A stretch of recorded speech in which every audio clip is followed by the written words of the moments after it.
Shalom semuanya.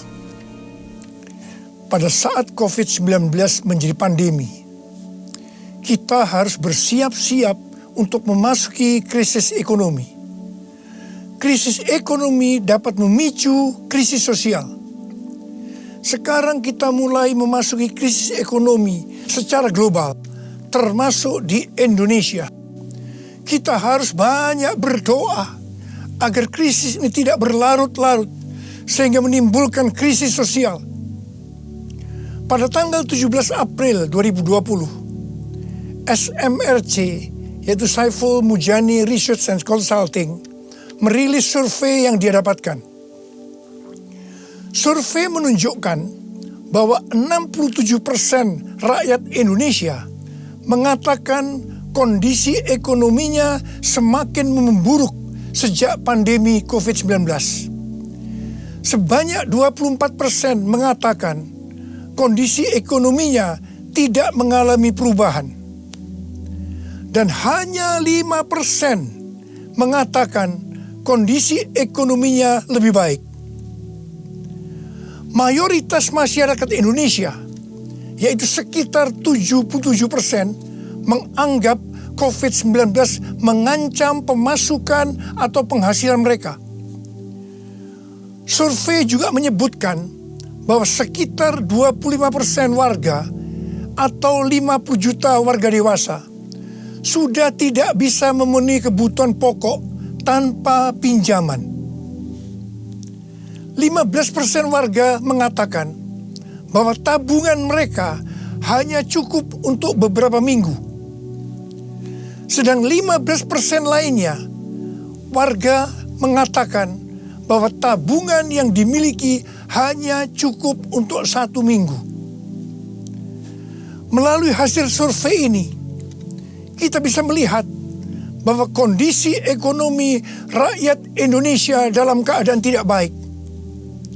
Sekali lagi kita harus banyak berdoa tentang hal ini. Dalam doa ini kita harus berkata, pertolongan kita adalah dalam nama Tuhan yang menjadikan langit dan bumi. Dalam nama Tuhan Yesus Kristus. Yesuslah kuatku, Yesus penolongku, kepadamu ku berseru.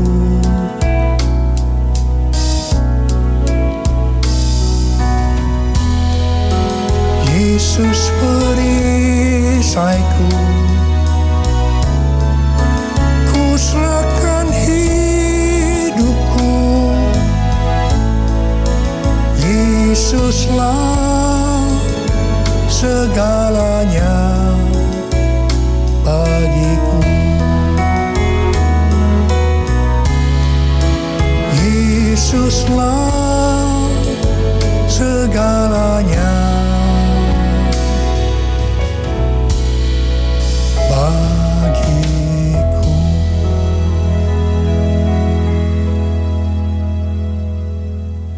Setelah Tuhan Yesus bangkit, sebelum kenaikannya ke sorga, Tuhan Yesus mengunjungi murid-muridnya yang sedang mencari ikan di Danau Galilea.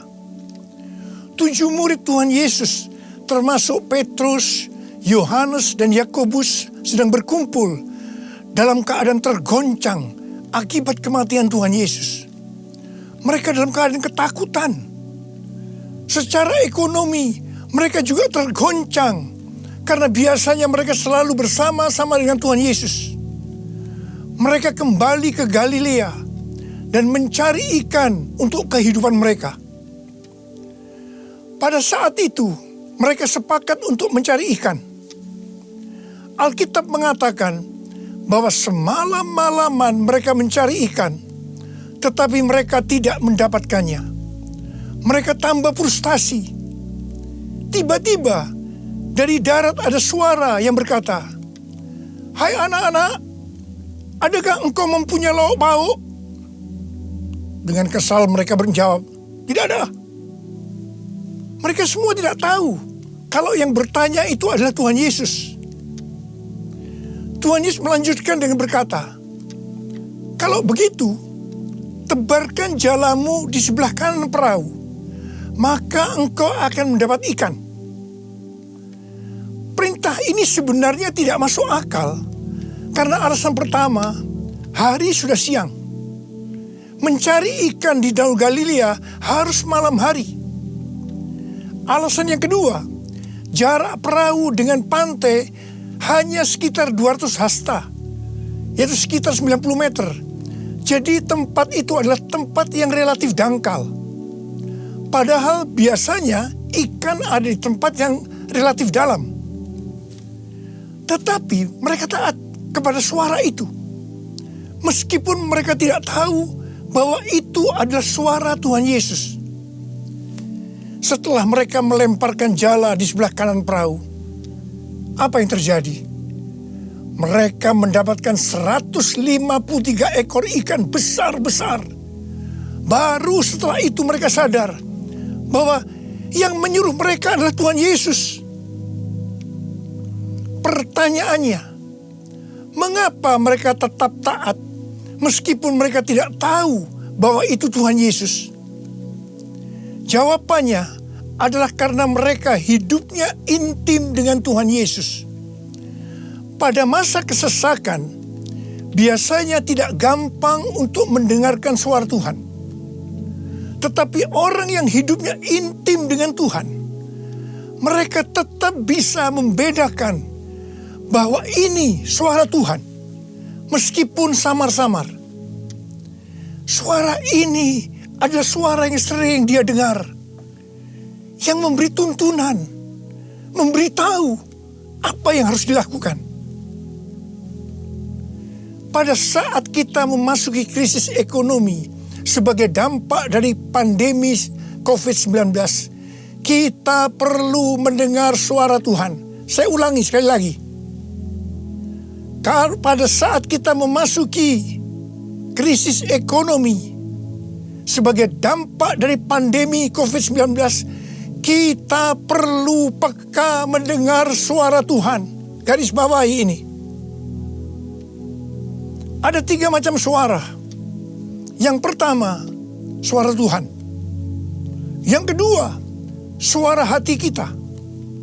Yang ketiga, suara iblis. Bagaimana kita bisa membedakan bahwa itu adalah suara Tuhan? Yaitu kalau kita hidupnya intim dengan Tuhan. Kalau hati kita melekat kepada Tuhan. Kalau kita dipenuhi dengan Roh Kudus. Dan kalau firman Tuhan tinggal di dalam kita. Kita akan tahu bahwa itu adalah suara Tuhan. Tuhan berbicara kepada kita melalui bermacam-macam cara. Bisa secara audible, bisa melalui firman Tuhan, bisa melalui nubuatan, bisa melalui penglihatan, bisa melalui mimpi, bisa melalui peristiwa-peristiwa yang terjadi, baik secara umum maupun yang ada di sekeliling kita, dan lain-lainnya. Bagaimana kita bisa mengenali suara Tuhan? Sekali lagi saya katakan bahwa kita akan tahu kalau itu suara Tuhan kalau hidup kita intim dengan Tuhan. Kalau hati kita melekat kepada Tuhan. Kalau hidup kita dipenuhi Roh Kudus. Dan kalau firman Tuhan tinggal di dalam kita. Tuhan Yesus sangat menekankan kehidupan orang percaya yang dipimpin oleh Roh Kudus.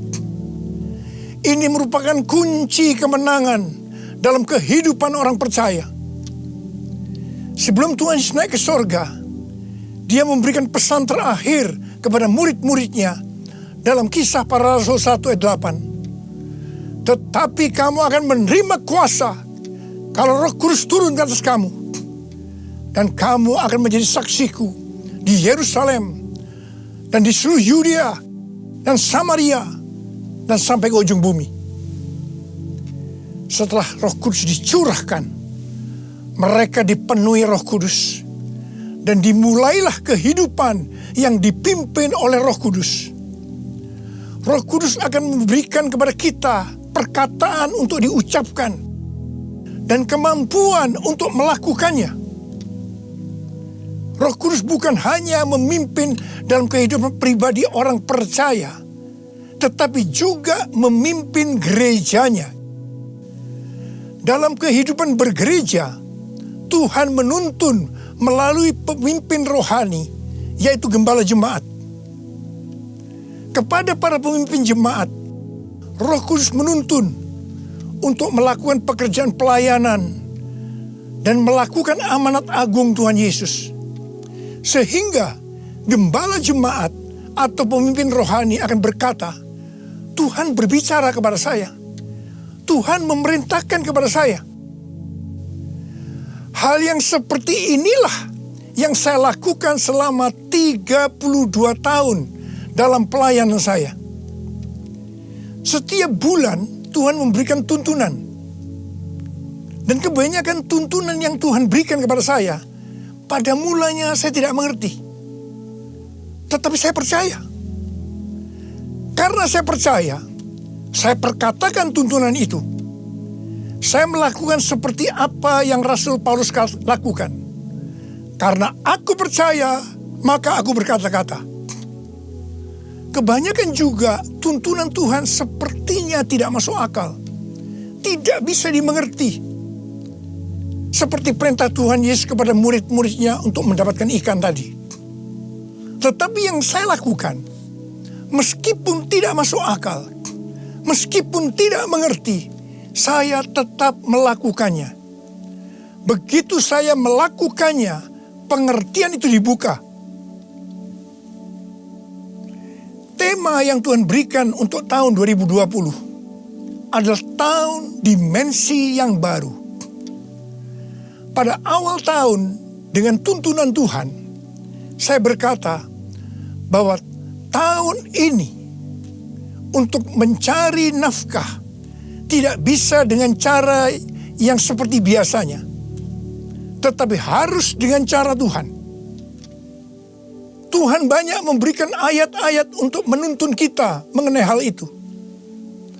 Di dalam Alkitab ada 2 kata supaya kita diberkati secara materi. Yang pertama, memberi. Yang kedua, menabur. Di dalam Lukas 6 ayat 38 dikatakan, berilah dan kamu akan diberi. Suatu takaran yang baik, yang dipadatkan, yang digoncang, dan yang tumpah keluar akan dicurahkan ke dalam ribaanmu. Sebab ukuran yang kau pakai untuk mengukur akan diukurkan kepadamu. Amsal 11 ayat 25 berkata, siapa banyak memberi berkat, diberi kelimpahan.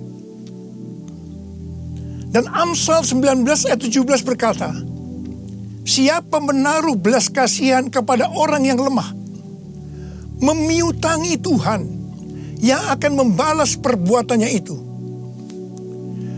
Banyak yang mempunyai pengertian, sekali lagi saya mau katakan, banyak yang mempunyai pengertian bahwa ayat-ayat tersebut hanya diperuntukkan bagi orang yang kelebihan uang, bukan orang yang berkekurangan.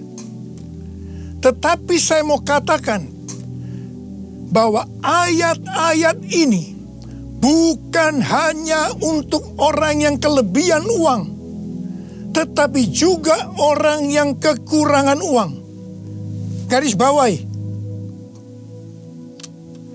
Pada waktu Tuhan Yesus melihat janda miskin yang mempersembahkan 2 peser ke dalam peti persembahan, Tuhan Yesus berkata, aku berkata kepadamu, sesungguhnya janda miskin ini memberi lebih banyak daripada semua orang itu.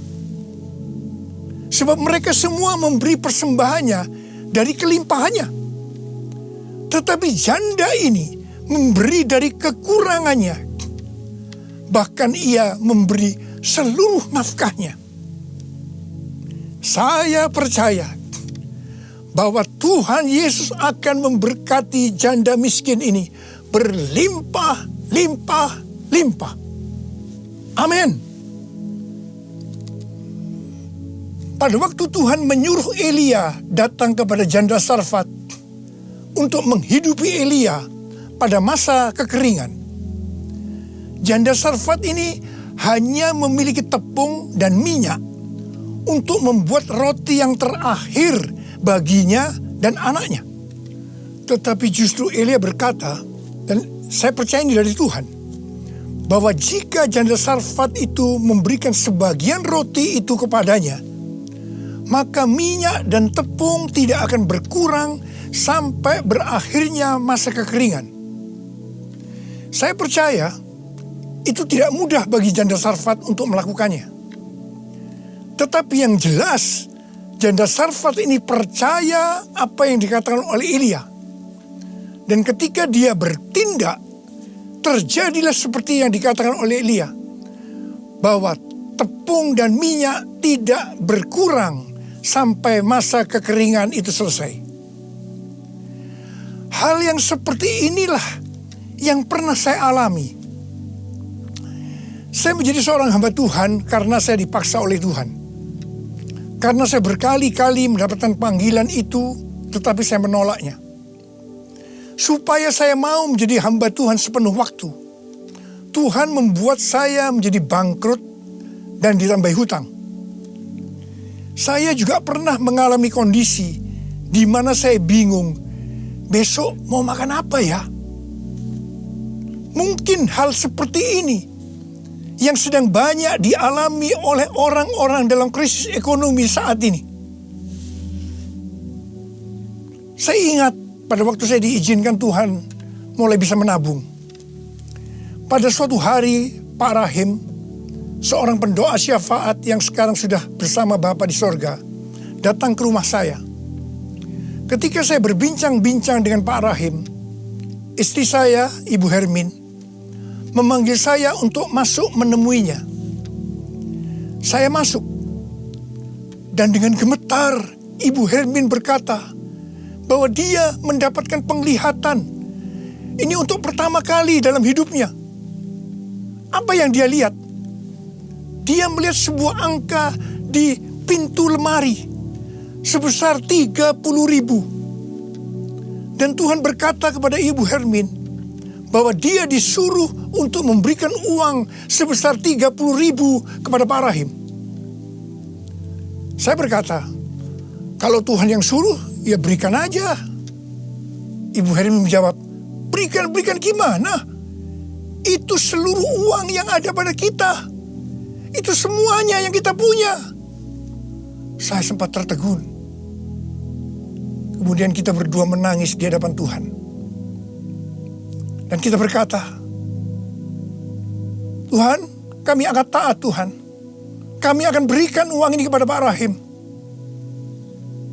Ketika uang itu saya berikan kepada Pak Rahim, langsung dia buka amplopnya. Dan dia hitung bahwa jumlahnya 30.000. Dan ketika dia tahu bahwa jumlahnya 30.000, langsung dia menangis dengan keras. Ternyata sudah beberapa malam dia sujud kepada Tuhan di pelataran rumahnya, meminta uang kepada Tuhan sebesar 30.000 untuk membiayai 6 pendeta yang dari desa yang ada di rumahnya. Pada waktu itu saya sempat bertanya kepada Tuhan, Tuhan, kok mintanya kepada saya ya Tuhan? Yang uangnya pas-pasan dan kadang-kadang masih kekurangan.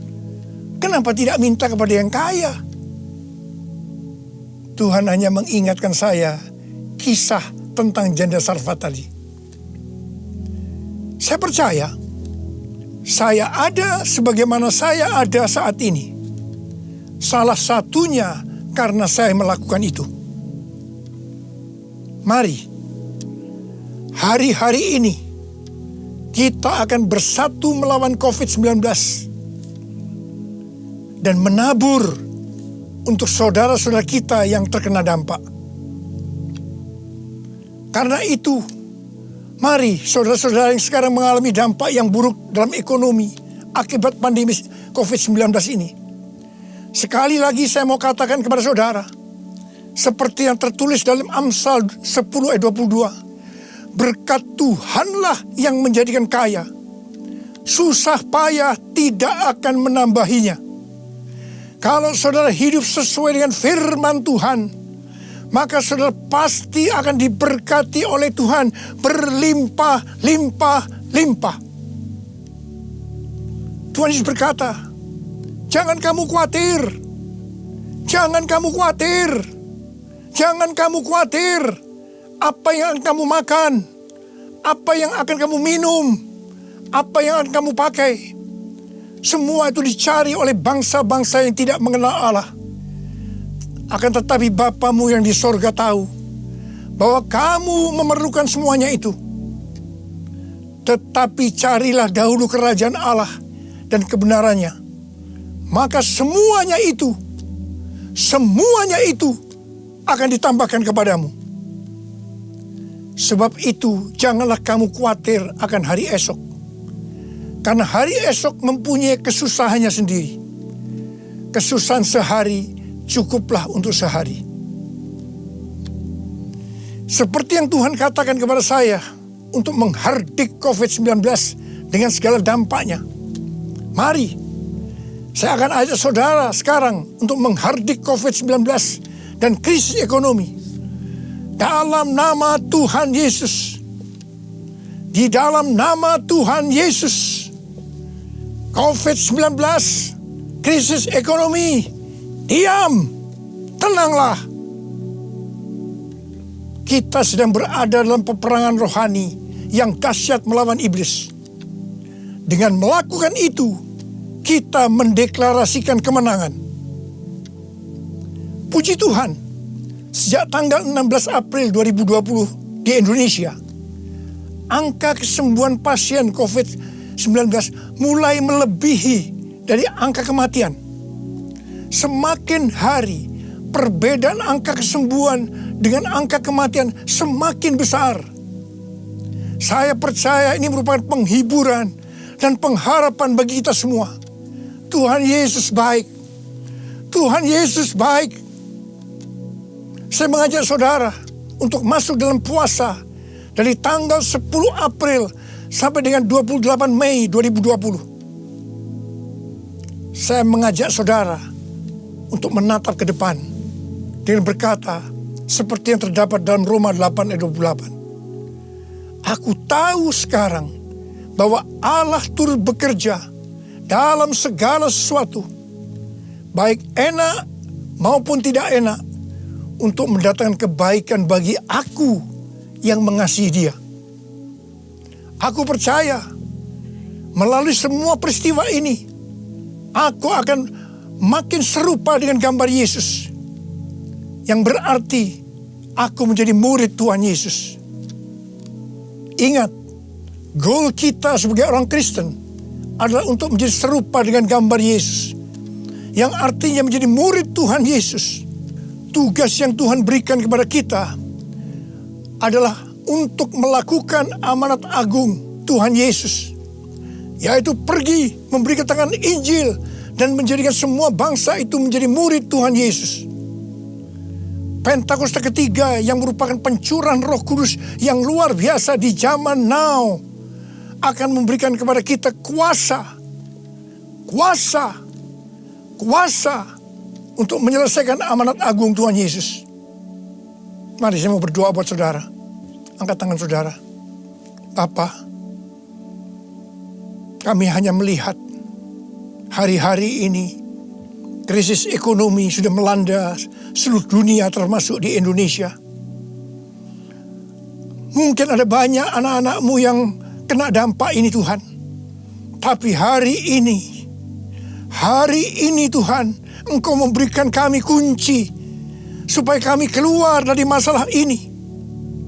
Dan kami percaya Tuhan, kalau anak-anak-Mu semua ini melakukan apa yang Kau suruh kepada kami hari ini, mereka pasti akan diberkati oleh Tuhan. Mereka akan keluar dari krisis ekonomi ini. Mereka bukan hanya cukup, tapi malah mereka akan berkelimpahan di dalam segala hal. Terima terima hidup berkelimpahan. Terima kelimpahan. Terima. Tuhan, hamba berdoa bagi mereka yang sakit. Sembuh dalam nama Yesus. Sembuh dalam nama Yesus. Sembuh dalam nama Yesus. Amin. Mari angkat kedua tangan saudara, terima berkat Tuhan.